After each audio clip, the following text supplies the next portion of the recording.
국회의원회관입니다. 오늘 제목 그대로 국민의힘에서 새로운 길은 있는가라는 주제로 국힘의 장동혁 의원께서 자리를 만들어줬어요. 2340 청년들에게 듣는다 이런 주제를 했는데, 진짜 국힘은 이제 다들 해산해야 된다, 식무정당이다, 시체 같다 이런 말 하지 않습니까? 그러면 창당을 해야 되나? 왜냐하면 이미 국힘은 6.3 대선 이후에 많은 청년들이 지금 실망해 있지 않습니까? 이런 속에 창당을 해야 되나? 국힘을 과연 희망이 있는가? 라는 속에서 뭐 토론해보면 답이 나오지 않겠습니까? 거기다가 또 국힘에 우리 보수파의 미국의 트럼프가 나와서 강력한 마가를 부르셔서 이제 미국을 강력하게 만드는 것처럼 대한민국에도 지금 보수 우파의 강력한 리더가 나와야 되는데, 지난주에 혁신위원장이라 하는 사람도 마찬가지로 또 뭐 사과하자, 반성하자, 뭐 이런 이상한 소리 하니까 대다수 국민들과 동떨어진 이야기 하지 않습니까? 특히 또, 우리 민주당을 떠나가지고 국힘까지도 부정선거에 관한 거 나오면 음모론이다. 다음에 있을 이게 왜냐면 부정선거 이야기는 과학지 않는 이야기거든요. 앞으로 치러질 내년에 당장 지선도 그렇고 지방선거, 그다음 총선도 그렇고 대선도 그렇고 부정 공정하고 투명하게 바꿔놔야 되는 게 정상 아닌가요? 이런 거에 대해서 오늘 이제 토론을 나눠봤는데, 어쨌든 신규진 교수하고 그다음에 학생의 소리 대표 이명준이라고 있었는데 발제하시고 저는 토론으로 참석했는데 정말 좋은 주제들이 많이 나왔어요. 특히 학생의 소리 대표 이분도 마찬가지로 저를 나온 속에서 부정선거에 관한 것도 향후에 이제 전당대회로 국힘이 하게 되면은 부정선거 정면 돌파하자. 그 다음에 또 스트롱맨 리더십이 필요하다. 왜냐면 국힘은 엉망이 되어 있으니까. 이런 속에서 장동혁 의원도 이걸 대단히 수용하려고 하더라고요. 그래서 향후에 전당대회가 치러지고 국힘에 누가 나올지는 모르겠지만은 오늘 이런 장동혁 의원처럼 이런 마인드만 가져주면은 광장에 있는 시민들, 일반 2030 청년들도 공감하고 국힘에 희망이 있네? 그냥 우리가 바꿀 수가 있겠는데 고쳐쓸 수 있겠다, 이런 희망을 가지고 있게 되지 않았나 생각이 들고 저도 많이 공감했습니다 오늘. 그래서 한번 지켜보자. 한번 지켜보고, 저도 사실은 우리 국힘 당 제가 가입했다 그랬죠. 어제 커밍아웃 했지 않습니까? 저도 국힘의 책임당원, 권리당원 됐고요. 그래서 우리가 당 가입해가지고 국힘을 우리가 바꾸면 되지 않냐. 왜냐, 그래도 그 새로 신당 창당하게 되면은 창당에 대한 시간도 많이 뺏기고 에너지도 뺏기고, 그리고 군소 정당이 될 가능성도 없지 않아 있지 않습니까? 그죠? 우리는 지금 자신감 있다지만, 그래서 어지간하면 보수파들이 그래도 가장 메인되는 주류 정당인 국힘을 우리가 할 수만 있다면 바꿔 쓸 수 있으면 우리가 전당 대표 뽑고 최고위원 돼가지고 그죠? 바꾸면 되지 않습니까? 이런 생각을 가지고 있고, 지금은 안 된다, 꼭 바꿔가자 해서, 물론 제가 또 청년 지도자 아카데미를 만들어가지고 하고 있지 않습니까? 이런 청년들을 가지고 상향식 공천 가지고 이제 위로 올라가서 이들도 이 보수파의 정치 생태계 속에 살아갈 수 있도록 만들고, 그들이 대한민국의 주류 세력이 되어서 한미동맹, 자유민주 지키고 번영하는 대한민국, 그리고 행복한 국민, 정의로운 국가, 이런 만들어가는 데 있어서 2030 주류가 될 수 있지 않겠는가, 이런 희망까지 발견한 그런 자리였고, 어쨌든 장동혁 의원이 오늘 이런 자리 마련해 주셔서 굉장히 시의적절했다, 저는 이렇게 봅니다. 아무튼 오늘 영상 들어주셔서 감사드립니다. 우리 다 같이 나무를 비워내면은 끝나는 게 아니라, 그죠? 그 새로운 그루트기가 새로운 삭이 트지 않습니까? 현재 대통령 탄핵당하고 윤석열 대통령, 그리고 또 대선 패배 전국 속에서 우리가 실망하고 끝났다가 아니라, 이 속에서 왜 우리는 당장 실망하다고 끝나는 게 아니고 우리 미래 세대, 청시세대 살아갈 세상을 생각하면 우리가 낙심하거나 이러면 안 되지 않습니까? 그래서 희망을 다시 찾고 또 대안도 찾고 그리고 구체적으로 실행하고 이렇게 한번 같이 가보시죠. 저도 여러분들이 잘 될 수 있도록 제가 최선을 다해보겠습니다. 파이팅! 네, 오늘이 2025년 7월 15일입니다. 현재 대한민국의 상황 다 아시다시피 현재 이재명 정권이 탄생해서 현재 독재 전체주의로 가고 있고, 또 집권한 한 더불어민주당은 윤석열 대통령 때 야당이었지만 많은 의석수를 활용해서 악법을 많이 만들었죠. 그리고 행정부 마비시키고자 탄핵을 일삼았던 더불어민주당이 이제 6.3 대선에서 이재명을 대통령으로 배출하면서 입법부 장악, 행정부 장악, 그 속에 눈치 보는 사법부, 정치 판사들까지 해서 현재 전체주의로 가고 있고 법치가 무너지고 있는 상황, 이 상황 속에서 그러면 보수 우파, 즉 반 이재명 노선에 섰던 많은 국민들은 현재 그리고 2030, 40까지 다들 좌절감에 빠져 있고 이런 상황 속에서 우리 국힘은 무엇을 했던가에 대해서 먼저 첫 번째는 윤석열 대통령을 탄핵을 막아내지 못한 책임이 있습니다. 두 번째는 원하지 않았던 6.3 조기 대선의 패배를 해서 정권을 뺏겼습니다. 그에 대한 책임 역시 있을 것입니다. 그리고 더 나아가서 현재 지지율 보다시피 19%, 이 말은 거의 90% 가까운 국민들이 국힘을 버렸다 이렇게 보시면 될 거고 그것은 국힘이 현재 자초한 일일 것입니다. 이런 속에서 보수파들은 야 이거 국힘은 고쳐설 수 있겠는가? 도저히 이거 답이 없다. 다들 무기력하고 그래서 새롭게 창당을 해야 되는 건 아닌가? 희망이 있는가? 이런 속에서 현재 그런 많은 국민들이 좌절하고 있는 보수파들의 그런 속에서 오늘 이렇게 장동혁 우리 국민의힘 의원님께서 이래서 2340 청년들에게 듣는다. 그리고 국힘에 새로운 길은 있는가? 이런 주제로 토론회를 마련해 주신 것에 대해서 먼저 감사 인사를 드립니다. 아주 시의적절하고 또 필요한 그런 자리가 아닌가 생각이 듭니다. 그래서 그 속에서 조금 전에 발제자로 나섰던 우리 신규진 교수님하고 그리고 이명준 학생의 소리 대표님의 발제를 잘 들었고 너무나 좋은 이야기들이 많이 나온 것 같습니다. 그 앞에 장동혁 의원에 대해서 잠깐 조금 더 말씀드리면 바로 지난주에 신기하게도 지난주에 현재 아까 말씀드렸던 무너져가고 희망이 없는 이 국힘의 혁신위원장으로 등장한 윤희수 위원장이 또다시 또 사과해야 된다. 그리고 당규에다가 윤과의 단절에 관한 것을 명시해야 된다. 이걸 혁신안으로 제시했는데 그걸 해서 하루아침에 모든 국민들이 다 저는 대다수 아까 90몇% 이상이 등록됐다 했지 않습니까? 그것은 혁신이 되지 못합니다. 반면에 다음 날이죠. 장동혁 의원께서 아니 언제까지 사과를 할 것이냐? 반대편에 있는 민주당에서는 정과 사범을 대통령 만들어 놓고 저렇게 불법적인 방법으로 지금 재판도 안 받으려고 하는데 그럼에도 불구하고 뭉쳐가지고 대통령이 배출하지 않냐? 그리고 우리는 맨날 우리끼리 왜 자꾸 총질해내려고 하느냐? 라고 SNS에 글 올렸는데 그게 지금 거의 폭발적입니다. 그 장동혁 신드롬이 일어나고 있어요. 저도 역시 지난 뉴스 운영하면서 그 목소리 듣지 않습니까?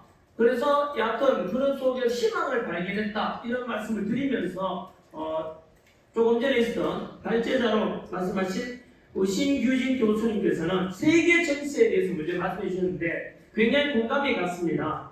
첫 번째가 미국 트럼프 대통령이 집권했지 않습니까? 현재 트럼프 대통령 우리나라의 CNN 보도되는 것과 달리 실제로 미국 안에서는 그 전에 불법 이민자를 내쫓는다니까 LA에 폭동이 일어났다는 것이 우리나라 내것이 보도되었지만 미국 실제 언론은 그렇지 않습니다. 미국 안에서는 불법 이민자 쫓아내고 극소수였거든요. 반대하는 사람들요. 그리고 질서 있게 트럼프 대통령 지지율이 장난이 아닙니다. 그런 속에서 유럽도 마찬가지입니다. 현재 진보 세력이 집권했는 나라가 잘 없지 않습니까? 주류 메인 세력이 되지 못합니다. 보수주의 후보 지도자들이 현재 다 잘 나가고 있습니다. 이런 속에서 대한민국도 마찬가지로 뽐받아야 되지 않겠느냐. 대한민국도 마찬가지로 트럼프 대통령처럼 파이트 외쳤던 것처럼 보수 우파에도 지금 파이팅이 있는 이런 지도자 나타나야 되지 않겠는가. 스트롱맨이 필요하지 않는가 이런 말씀을 하셨고요. 저도 적극 공감합니다. 동감합니다. 현재 대한민국의 보수파에 제대로 된 지도자 없지 않습니까? 흩어져 있고 실망하고 있는 많은 2030, 40을 비롯한 보수파 국민들에게 누군가가 우리의 마음을 대신해주고 그래 이 가뭄에 소나기에 팍 맞이하듯이 그 지도자를 갈망했듯이 그런 지도자 필요하다는 것 저는 절실히 공감했습니다. 그 다음 주제로서 던져준 말씀이 부정선거에 대해서도 이야기만 하면은 업무론이다 라고 하지만은 그러면 트럼프 대통령도 바이든한테 2020년 패배했을 때 그 부정선거 때문에 패배했다고 지적했고 그것을 잘 막아낸 덕분에 트럼프는 2024년 4년 만에 정권을 되찾았습니다. 그럼 트럼프도 업무론자입니까? 그렇지 않지 않습니까? 그 부정선거에 관한 것은 우리나라에서만 음모론이라고 치부하고 있고 극우론자로 몰고 있지만 우리나라만의 문제가 아니라 미국도 일어나고 있고 그리고 전 세계적으로 중국이 돈 들들이고 친중 정치를 당선시키고 친중 정책을 펼치고 친중화 만들기 위한 방법이 바로 하이브리드 전쟁이자 초안전으로서 바로 친중 정치인을 당선시키는 것입니다. 그 쉬운 방법을 중국은 쓰고 있고 실제로 수많은 나라의 부정선거에 개입하고 있다는 것이 캐나다에서도 공식적으로 총리가 발표했고 영국에서도 공식적으로 발표했습니다.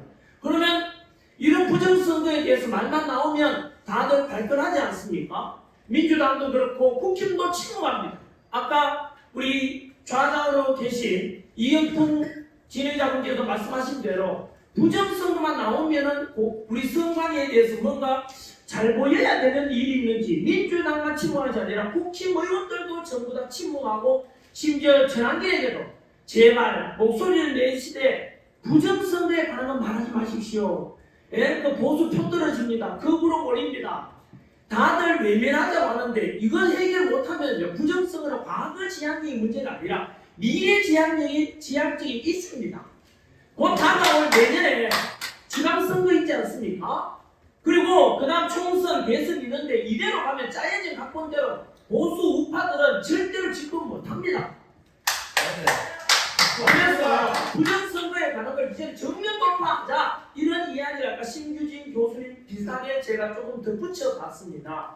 이제는 외면하지 마시고 이미 우리 선관위에 대한 지지율이 3월 1일 그 당시에 여론조사 공정의 조사 결과는 선관위에 대해서 신뢰하십니까? 할 때 49%만이 신뢰한다고 했습니다. 그리고 한 달 보름 지난 3월 14일 날 한국개혁조사 결과와 마찬가지로 선관위를 신뢰합니까? 물으니까 46%만이 아까 한 달 반 전보다 3% 더 낮아져가지고 46%만이 선관위를 신뢰한다고 했습니다. 이렇다면은 부정선거 문제든 고실관리든 간에 이런 선관위에 대해서 앞으로 치러질 선거에 대해서 투명하고 공정하도록 하기 위해서도 정면 돌파해야 될 거 아니겠습니까? 그래서 선관위에 대해서 대안도 제시하고 이거 회피할 문제가 아니다 이 뜻입니다. 당장에 우리가 선관위 부정선거 이야기하면 표 떨어진다, 음모론자다, 내 것이 위에서 공격받고 무서워서 피한다는 것은 결국은 그 민주당 노선에 다 같이 동참하는 겁니다. 이제 더 이상 세계적으로 드러난 중국의 선거 개입 그리고 안 믿는 분도 있겠지만 6.3 대선에 대해서 국제선거감사를 왔던 모스탄 대사 그리고 그랜턴 유션 그리고 존 밀스 같은 이런 미국 선거감시단에서도 대한민국에 국제선거감사를 와서 보니까 6.3 대선에 부정선거 있었다. 배우가 중국이다. 그리고 그 중국의 지도자가 누구냐? 실제로 지도한 사람이 중국 서열 4위 왕원행이다. 이렇게 지금 그게요. 또 레거시 미디어들 그 불원자라고 하는데 그 내용을 미 법무부에다가 보고를 했어요. 그리고 미 의회에다가 보고를 했어요. 아니 근거 없는 이야기를 미 법무부에 보고하고 근거 없는 음모론을 가지고 미 의회에다 보고한다는 게 상식적으로 납득이 됩니까? 이것은요. 음모론이나 그렇게 치부할 문제가 아니라 팩트로 드러난 걸 가지고 근거를 가지고 보고하는 거예요. 우리나라로 생각해 보십시오. 어떤 A라는 분이 전문가분이에요. 교수분이고 그 세 분 우리나라의 국제선거에 왔던 분들이 듣도 보도 못한 정치 불비의 사람들이 아닙니다. 모스탄 대사 같은 경우 미 트럼프 트럼프 정부에서 국제형사사법대사이자 대학교 교수입니다. 리버티 교수 아닙니까? 법 전문가가 근거도 없이 음모를 가지고 그렇게 책임감 있게 보고하겠어요? 이것을 애써 외면할 게 아니라 이제는 드러내고 앞으로 대안도 제시해가지고 우리 보수 우파가 국힘에 해야 될 일이 아닌가라는 아까 말씀하셨을 때 제 이야기를 조금 덧붙였습니다만 많은 국민들이 지지하고 저는 앞으로 치러질 미래지향적으로 부정성을 해결해야 된다. 저도 적극 공감합니다. 맞습니다. 그다음에 학생의 소리 대표 이명준 대표님께서 오늘 써오신 이 토론 발제에 대한 내용을 제가 읽었는데 감동했습니다. 야, 국힘 의원들 이거 전부 다 107분의 107명의 의원들 다 돌려보고 좀 외우라고 말하고 싶어요. 학생의 소리 대표지만 이게 진정한 국민의 소리 대표라고 저는 대변해드리고 싶어요. 이 국민의 소리 대표 얼마나 주제가 디테일하면서도 대안을 제시했지 않습니까? 이런 소리가 국민의 소리를 대변하고 있다. 저는 감히 말씀드리니 너무 잘 썼습니다. 저는 든든합니다. 제 옆자리 앉아 계십니다만은 제 개인적으로도 존경한다는 말씀을 진짜 존경식에 나올 만큼 발제문을 잘 썼고 이거를 저도 인용하고 좀 하겠습니다. 괜찮겠습니까? 아카데미 입학시키죠. 좋습니다. 뭐 얼마든지요. 그래서 이명준 학생들의 대표님의 말씀을 보면서 아까 저는 희망을 발견했다. 그리고 2030, 40의 목소리를 아까 말씀드린 보수 우파들의 목소리, 국민의 목소리를 대신해 전해줬다. 저는 그렇게 들었습니다.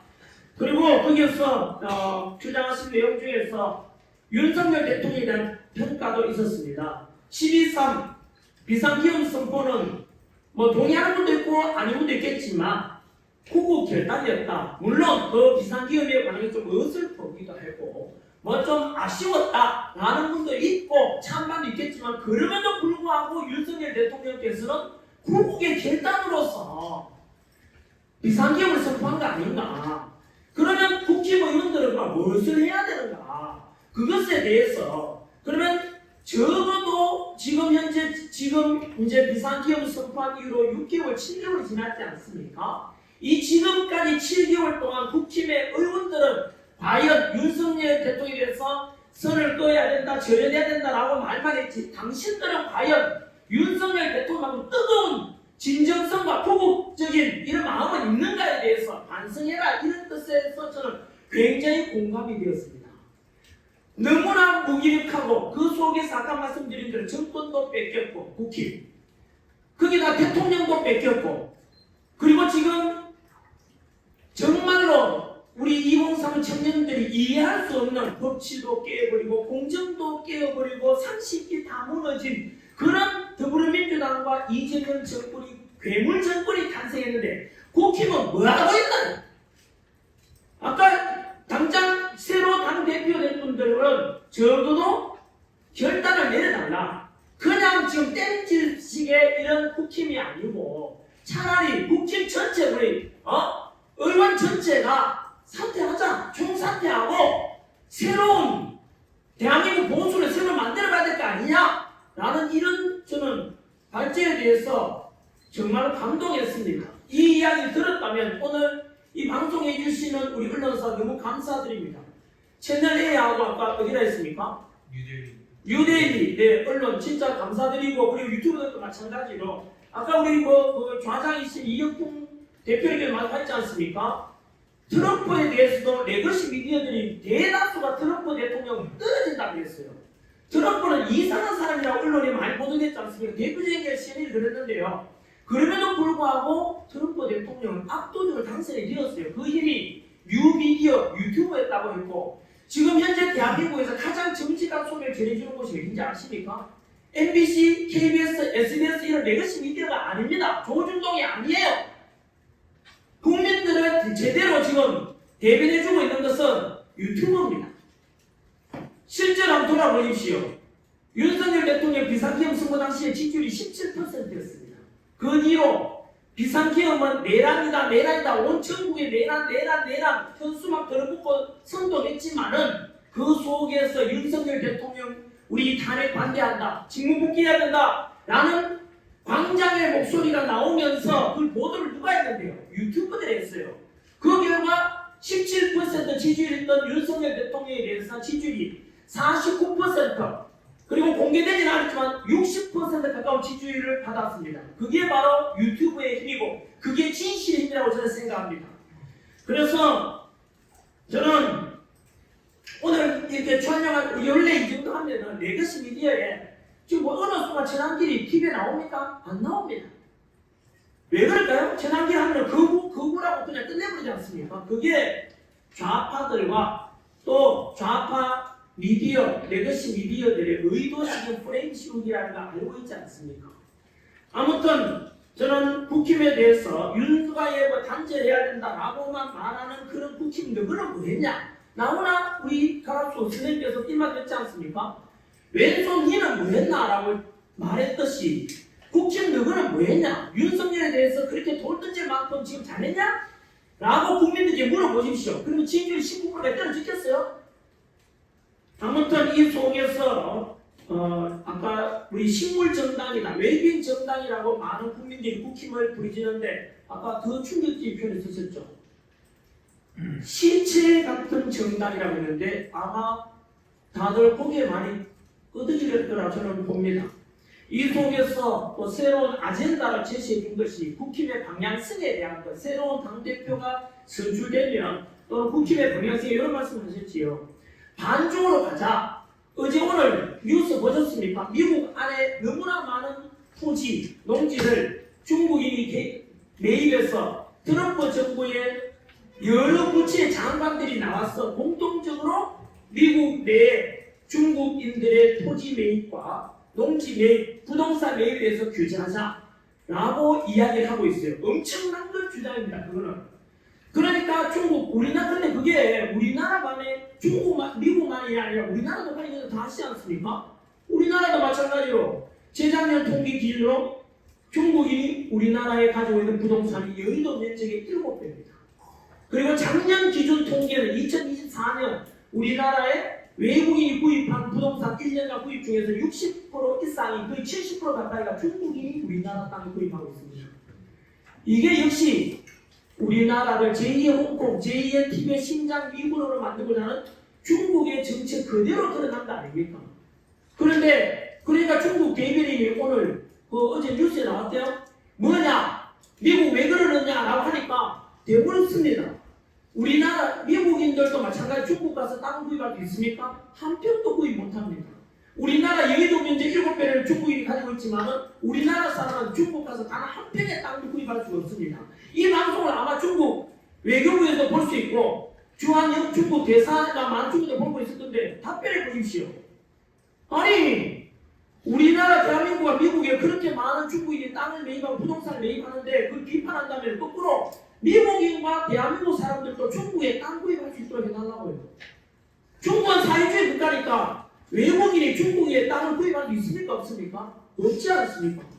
이런 것을 국민들에게 다 알리고 앞으로 우리 보수파 가해들들도 미국과 마찬가지로 우리도 마찬가지로 현재 한미 동맹을 강화해야 되고 중국의 이런 부동산 매입에 대해서 다 알리고 경계해야 되는 거 아닌가라는 반중에 대한 이야기를 했는데 저는 무조건 반중이 아니라 중국에 대해서 상호주의로 가자. 중국인들도 우리나라 땅 구입하면 우리나라 사람도 지난길에도 중국 가서 땅 사게 해달라. 그리고 누가 뭐라 하겠어요? 저는 그런 목소리에 대단히 공감했고요. 그 다음에 부정선거에 관한 걸 아까 신교수님에 이어서 우리 이 대표님도 역시 발제의 부정선거 이야기가 나왔습니다. 이것에 대해서 많은 국민들이 공감하는 주제입니다. 언제까지 부정선거의 문제만 나오면 회피할 것인가? 국힘이 가장 비판받는 중에 하나가 부정선거 이야기 외면하지 않습니까? 왜냐하면 선관위 가면 앞에 가면 다 의리됩니다. 선출직으로 갈 일은 무조건 선관위에 미운털이 박히면 안 되기 때문에 그럴 것입니다. 여론조사도 선관위 가고 당대표 선출할 때 직접 전당대회에서 그 자리에서 투표하지 않고 온라인으로 한다면 선관위가 개입되고 선관위가 창당하려 해도 선관위의 허락을 받아야 되고 모든 것이 선관위가 판단합니다. 대통령 선거 이력뿐만 아니라 그런 속에서 선관위는 또 감찰을 받느냐? 감사원의 감사도 받지 못합니다. 아무튼 이렇게 선관위에 대해서 부정선거에 대한 걸 그냥 30초만 말씀드리면 처음에 민경호 의원이나 이런 분들이 직접 당사자로서 부정선거 들고 나왔지만 다들 음모론이라 했고 극소수만 주장했지 않습니까? 하지만 그것을 대중화시킨 게 누굽니까? 윤석열 대통령입니다. 후국 결단, 당국가 세력 척결, 그와 더불어서 비상기업의 비상사태 선포 이유 중에 하나가 부정선거라고 이야기했습니다. 물론 마지막에서는 헌법재판소에서 그 당시에 재판 중에는 혹시나 불리할까 싶어서 윤석열 대통령적 변호인단에 한 발 뺐습니다. 상대방 국회 변호인단 측에서 부정선거에 대해서 제기하냐니까 아니 부정선거라기보다는 부실관리에 대한 것을 지적한다라고 한 발 뺐는데 왜 뺐는지 아십니까? 저 비하인드 스토리가 있습니다. 그때 대통령적 변호인단에 한 발 빠진 이유는 부정선거에 관한 것을 부정하려는 것이 아니라 바로 왠지 그 이야기를 계속 들고 나가다가는 탄핵이 인용될 가능성이 커진다는 불리한 판단이 될 거라고 했었다는 겁니다. 왠지 아십니까? 그때 헌법재판관 8인 문영배, 이미선, 정정민, 정예선, 문영배 그리고 정영식, 김영두 그리고 조한창, 김복정 8명 중에서 무려 6명이 전직 선관위원장 출신입니다. 그러다 보니까 거기에서 한 발 물러난 것이지 아무튼 선거 부정선거에 관한 것은 그렇게 해서 많은 국민이 알려졌고 대통령이 비상 결단할 만큼 선포해줬다면 그에 대해서 우리가 화답해야 되지 않겠습니까? 그래서 아까 말씀드린 저는 이렇게 했습니다. 제가 사실은 개인적으로는 원하지 않았지만 4월 4일날 윤석열 대통령이 탄핵 인용되고 파면되면서 자 조기 대선이 정문에 들어갑니다. 저는 그때 조기 대선 승리하기 위한 조건으로 윤석열과 단절하는 순간 진다. 무조건 진다 했고 결국 그렇지 않습니까? 윤석열 단절했고 탈당이 아니라 정리를 좀 해주시죠. 네, 출당시켰고 그때 제가 부정선거 주제를 들고 나옵니다. 영화도 만들었고요. 이영돈 그 PD랑 같이. 왜냐하면 저는 예상했습니다. 이거 6.3 조기 대선 김문수가 아니라 이순신 장군이 나와도 세종대왕이 나와도 떨어지게 돼 있었습니다. 맞습니다. 아십니까? 왜요? 부정선거라는 것들은 각본이 짜여진 대로 가는 거예요. 맞습니다. 제가 알고 있는 모 대학교 통계학과 그리고 컴퓨터공학과 교수들이 뭐라 하는지 아십니까? 통계 보면 모르냐? 전산 이거 봐라. 무식한 사람들아. 이렇게 이야기를 해요. 보안 전문가가 그 말합니다. 보면 이 부정선거를 모르겠냐? 이거 봐. 전산 조작 아니냐? 여러분 그 사람들이 저는 30초 내에 좀 네, 알겠습니다. 음모론자입니까? 그래서 저는 향후에 우리 국힘의 당대표가 되고 국힘이 나갈 방향 중에서 이제는 정면 돌파해야 된다. 언제까지 부정선거에 대해서 맨날 외면하고 음모론을 치부할 것인가? 미국의 트럼프 대통령도 부정선거 척결합니다. 당선된 거예요.